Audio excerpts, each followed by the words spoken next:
Bismillahirrahmanirrahim. Welcome to the last section of this lecture series that is related to international business strategies for global business management. And I stopped the previous section while discussing the local responsiveness pressure on international firms. Let's try to understand what we mean by local responsiveness. The very first point we have to consider is that there is a difference between taste and preferences of consumers who are residing in different countries. When consumer taste and preference differ significantly between countries, firms face strong pressure for local responsiveness. It means that firms have to customize their products and services according to the taste and preference of the market in which they are going to enter. And at the same time, differences in infrastructure and traditional practices of the businesses or market where they want to enter. When there are differences in infrastructure and or traditional practices between countries, and pressure for local responsiveness also emerges. Okay, the next local responsiveness pressure is due to the distribution channels which exist within a country. A firm's marketing strategies may be influenced by difference in distribution channels between different countries. Likewise, there can be a mechanism, there can be a different mechanism existing in Asian countries as compared to European or African countries. So wherever you're moving your business, you have to understand the distribution differences do exist in different countries. Then fourth local responsiveness pressure on your firm will be from government demands, economic and political demands imposed by host country.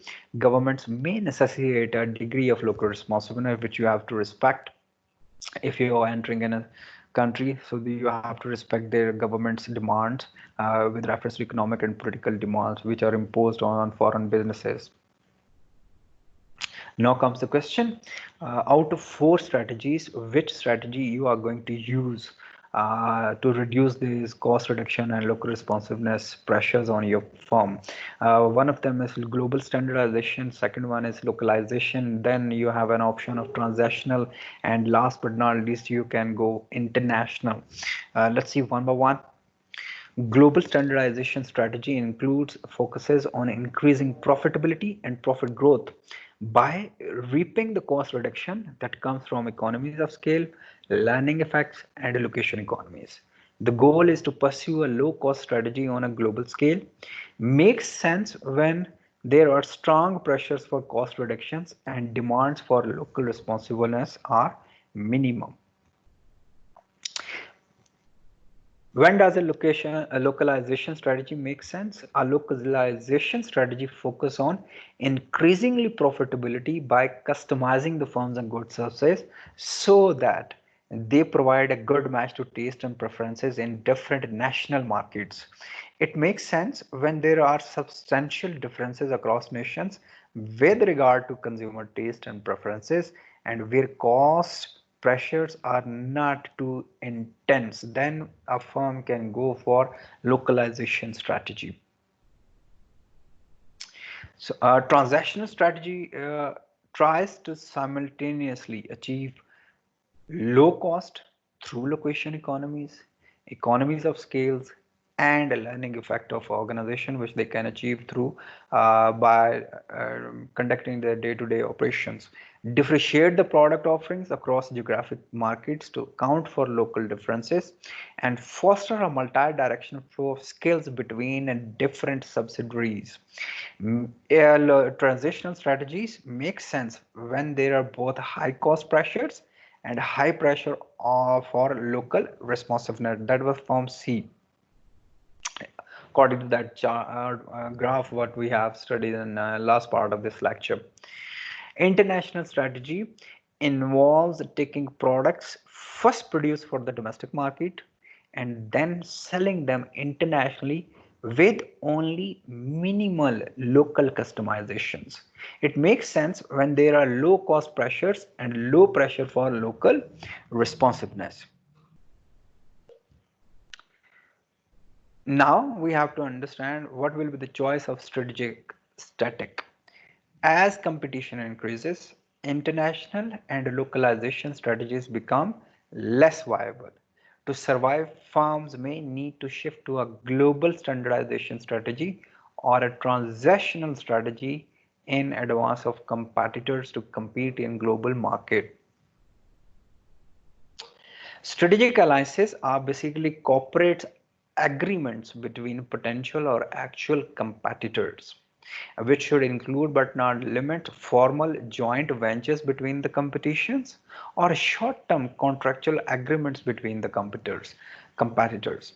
The number of international alliances have been significant in recent decades. Why form a strategic alliance with your competition which is existent or potential? Strategic alliances are attractive because they facilitate entry into a foreign market. At the same time, it allows firms to share the fixed costs which is associated with the risk of developing new products or processes. At the same time, it brings the joint venture related companies together complementary skills and assets that neither partner could easily develop on its own. And it can help establish technological standards for the industry that will benefit the firms who are part of strategic alliance. What can be the possible disadvantages of strategic alliances? Can give competitors low cost routes to new technology and markets. Unless a firm is careful, it can give away more in a strategic alliance than it receives backs from competition. So how can firms increase the success of their alliances on strategic alliances or partnership or joint ventures? Many international strategic alliances runs into problem, and the success of an alliance seems to be a function of three main factors. One, partner selection criteria for with whom your business is going to establish a joint venture, and align what will be the structure of that joint ventures alliance structure kya hoga, and the manner in which the alliances is managed. Partner selection: a good partner helps the firm achieve its strategic goals and has the capabilities the firm lacks and it values, shares the firm's vision for the purpose of alliance, and does not expropriate the firm's technological know-how while giving away little in return. Alliance structure can be a good another milestone to achieve competitiveness. A good alliance should be designed to make it difficult to transfer technology not meant to be transferred even between the partners. Having contractual safeguards to guard against the risk of opportunism by a partner, you can develop contractual obligations which legal obligations which both partners have to respect, involve an agreement in advance to swap skills and technologies to ensure a chance for equitable gain, and extract a significant credible commitment from the partner in advance.